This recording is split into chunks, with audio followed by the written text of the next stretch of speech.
Welcome back, America. I'm Hugh Hewitt, joined now by United States Senator Tom Cotton from the great state of Arkansas. Good morning, Senator. Good morning, Hugh. It's good to be on with you. Earlier today, Senator Dan Sullivan, Alaska, informed me that Alaska is the superpower of seafood. So before I begin with my questions about Putin, what is Arkansas the superpower of? Oh, pretty much everything we try our hand at, Hugh. College football, college basketball. Okay. Well, if you just remained silent, you might have had credibility there. But okay, second thing, there's a story in the Washington Post today that the National Security Council has put together a so-called Tiger Team to anticipate the Putin response. Generally, wargaming is done at the Pentagon. I've not heard of this before, but maybe I'm just poorly informed. Have you heard of Tiger Teams at the NSC before? I haven't. I mean, I've heard of the concept, Hugh. Obviously, the NSC, after the debacle in Afghanistan last summer, needed to significantly improve its performance in terms of anticipating Vladimir Putin's moves in Ukraine and also game planning out what our moves would be, both in response and try to head those off. Yeah, I might call it a Ukraine working group if I was serious. Last question before I go to Putin. Enes Kanter Freedom got cut by the Rockets after he was traded there by the Celtics and hasn't been re-signed. In his last game, he had like 12 boards. The guy still has got game. What do you think is going on there? I don't know. I'm meeting with Enes Kanter Freedom later today, Hugh. He's in Washington, and I've gotten to know him over the years. I respect him not only as a basketball player, but as an outspoken advocate for freedom around the world. So I'm going to ask him. Obviously, he still has a lot to contribute to teams around the league, so I'll be curious to see what he has to say about the interest that other teams might be showing in him. The Daryl Morey, who was threatened by Chinese communists for supporting Hong Kong a couple years ago, was now, when he was GM of the Rockets, is now the GM of the Philadelphia 76ers, I believe. Seems to me, after their trades last week, the Sixers could use a strong, tough big man underneath the basket. Actually, Laura Markin is out for the Cavs, so I hope when you see Enes Freedom today, you'll tell him Cleveland is a great town. They're going to the finals, and they could use another big. So I'll mention that as well to him. All right, now Senator Cotton, the serious stuff. Do you believe Putin is backing away, or is this a head fake? Well, I saw the headlines this morning, Hugh, that some elements of the 130,000-plus troops on the Ukraine border are pulling back. My understanding is, not having received any classified information on it, just on open-source information, is that those units are all the units that are permanently based near the Ukrainian border anyway. So it certainly would be easy and convenient for him to re-engage those troops if, for instance, he just wants to head fake to the world that this is all an exercise, nothing's happening with Ukraine. Now that the exercise is complete, we're starting to redeploy our troops back home, and then some supposed provocation forces him to invade Ukraine. So I would just say be very skeptical about what Vladimir Putin is up to. Well, that's what, pray for peace and keep your powder dry. I want to know if our redoubled efforts, late though they might be, are going to continue. Now, I know some of your former colleagues in the 101st, I believe, have deployed to Poland. I think that's great that the 82nd is there as well. I'm glad that we are sending, Nixon said to Israel during the Yom Kippur War, send everything that flies. We ought to be doing the same. But as I began investigating this, Senator Cotton, turns out Secretary Esper and his team weren't very good at getting stuff over there either. Joe Biden's been bad. When are we going to get serious about protecting our ally? They're not NATO, but they're our ally. Yeah, Hugh, we should have done this a long time ago. Vladimir Putin had a similar, though smaller, buildup on Ukraine's border last spring that he then drew down. That should have been a eye-opening moment for the Biden administration, that they needed to substantially increase the pace of arms sales to Ukraine. And also we needed to begin to plan for a suite of economic sanctions that could be used before an invasion to deter Vladimir Putin. Again, it's just a failure of the Biden administration to plan in advance. I will say this, Hugh. Some people have asked me what we should do if Putin invades Ukraine. And I, too, have cited that old Nixon story by saying if Putin were to invade Ukraine, we should load every plane that flies with every weapon that shoots and send it straight to Taiwan.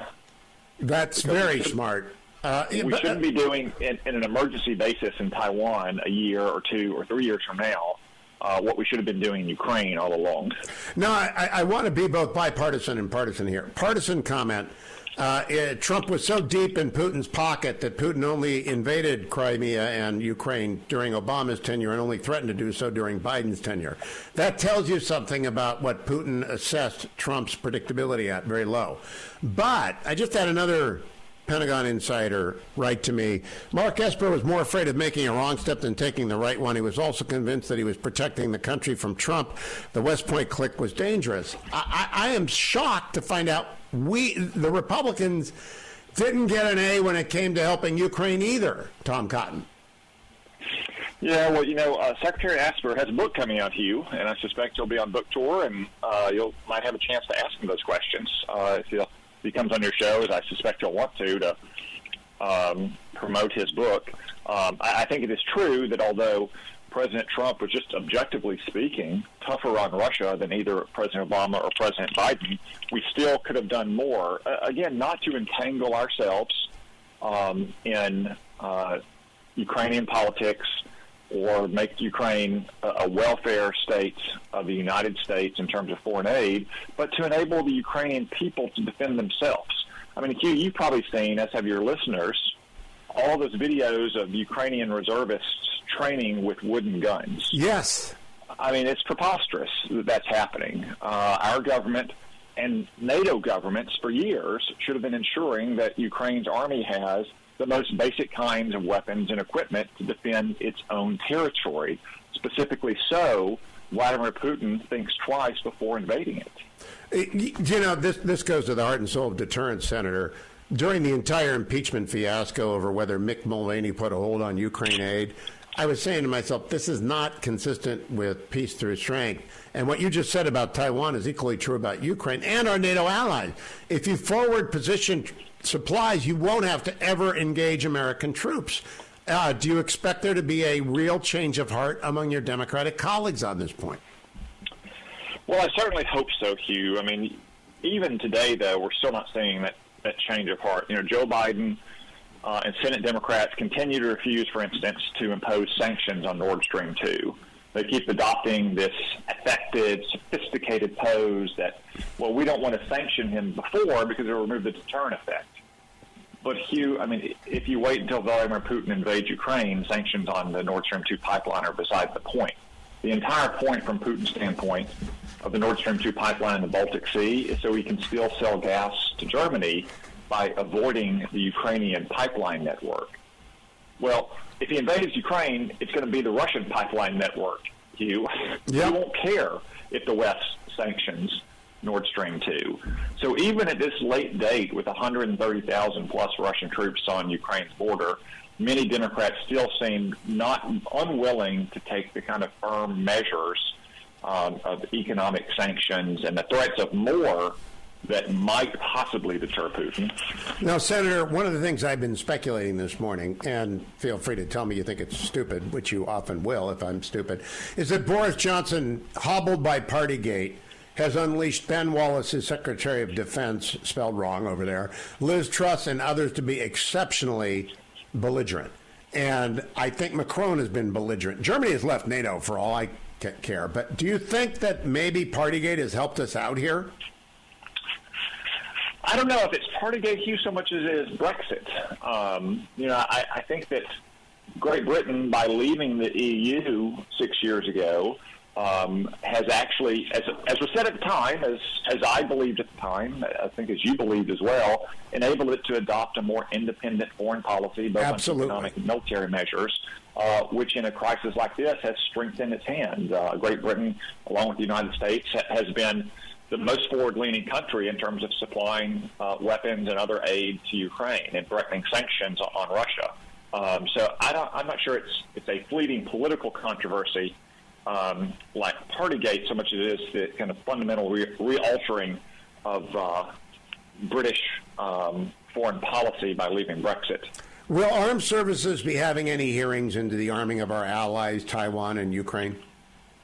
Hugh, it's up to the Chairman Jack Reed and the Democrats, and so far they've shown little interest in holding public hearings about anything that might reflect poorly on Joe Biden's Department of Defense. I mean, we can have hearings about climate change efforts in the Department of Defense, but anything that reflects poorly on Joe Biden's Department of Defense, like the readiness of our forces, while they're obsessed about all these side issues or what happened in Afghanistan, doesn't seem to get any hearing at all. Or if it does, it gets a closed hearing, even though there's no classified information discussed. All right, last question. I want to talk to you about the Tiger team.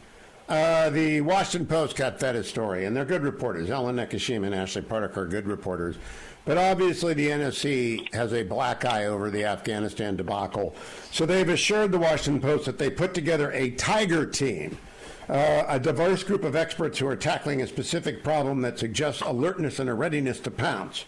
Created after the National Security Council saw last October Russian troop buildup on the Ukrainian border. NSC officials readily admit they may be unable to precisely anticipate the moves of Russia, but the exercise, the Tiger team, and robust planning is still worth it. I got to tell you, I coached the Orange Tigers when my boys were young. I don't think this is great power telegraphing its strength, Tom Cotton. No, I mean, I think it sounds like a bunch of children who are playing at war, a bunch of men and women at the NSC who have never been shot at, and certainly never shot at anyone in anger, who've spent their entire life sitting in conference rooms. Sometimes those places are called seminar rooms when they're on college campuses. Sometimes they're called the Situation Room when they unfortunately have power in the White House. But these are people who have never done anything but just gab for a living. And then they run off to the Washington Post and come up with silly terms like Tiger teams to make themselves sound like elite Delta commandos who are about to fast-rope off the... That's exactly how I reacted. I didn't know how to phrase it, but that's it. It's like Delta envy.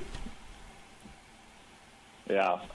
No, so, I mean, look, as you said, a Ukrainian working group might have been a better term for it, but they wouldn't have had all their Obama bro friends in podcast world tweeting how tough and cool they are this morning if they called it a Ukrainian working group as opposed to the Tiger team. The Tiger team. Oh, we have the Tiger team of broadcast here, and we appreciate your taking the time to talk to us, Senator Cotton. This Tiger team will be here next week as well. Thank you, and have a good morning.